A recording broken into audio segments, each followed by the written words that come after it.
Mandated alternative energy is a potential problem for cities, as they have limited or no budget for energy.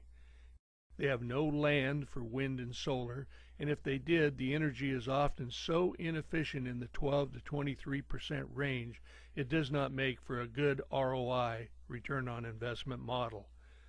And cities and energy companies often have no alternative energy solution to qualify for the government mandates and the timelines. As a result, they have no green credits, and their energy costs are rising along with the continued increase in regulatory restrictions. That's the problem. So imagine if you could produce energy for a city and save them up to 50% on their energy costs today by leveraging their flow of water and fluids.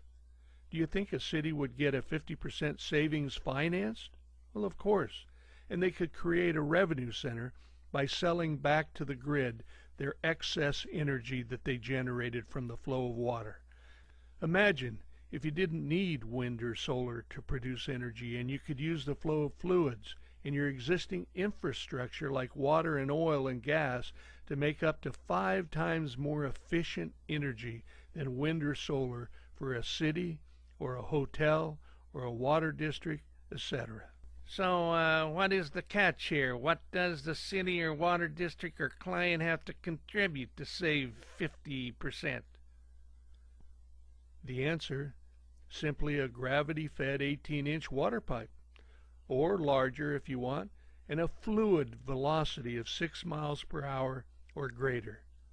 So just imagine if you could insert a new patented and atomic fused and curved paddle blade, which is harmonic balanced and can run off the flow of fluids from a water pipe, an aqueduct, or even a river to produce up to 75% efficient energy versus wind and solar at 12 to 23% efficiency.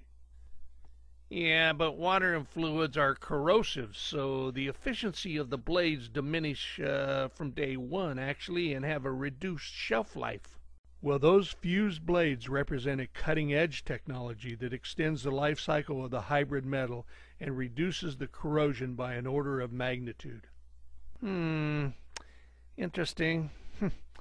So, what about the carbon footprint of this monstrosity? I mean, a city does not have acres to build another white elephant solar plant out there, so today solar and wind, they kind of take up acres and miles of our horizon. This inline hydro turbine system has a footprint of only 400 square feet. Let's just view a city or even a large hotel and assume they have an 18-inch diameter pipe and oil, or water, or gray water for that matter, any kind of fluid flowing through the pipe at a velocity of 6 miles per hour or greater, and they had good head pressures. And the result?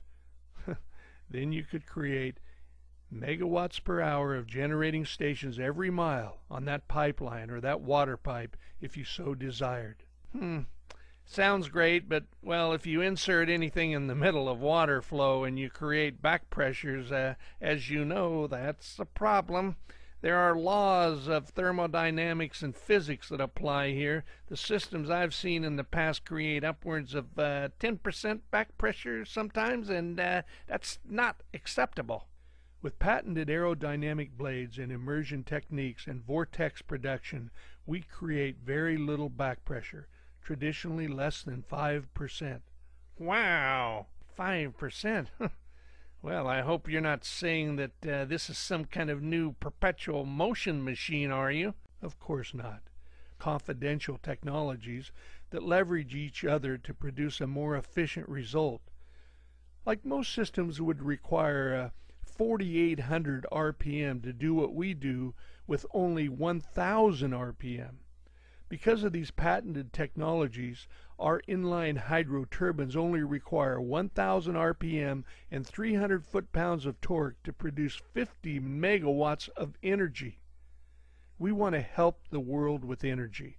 Remember, we generate energy from fluids of any kind using the existing infrastructure of cities, water districts, pipelines, hotels, amusement parks, etc. Yes, I can see this has a major financial and environmental contribution. I mean, a PPA, a power purchase agreement, would potentially save many cities in the world millions of dollars with this in energy cost, while saving and reducing the use of water and fluids and leveraging existing water infrastructure. I mean, hello! Yeah, this sounds interesting.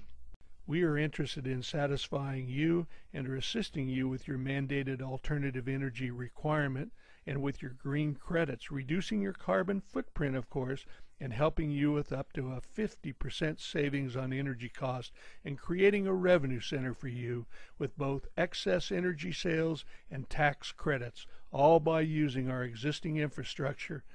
Inline hydro turbines are the solution for the future.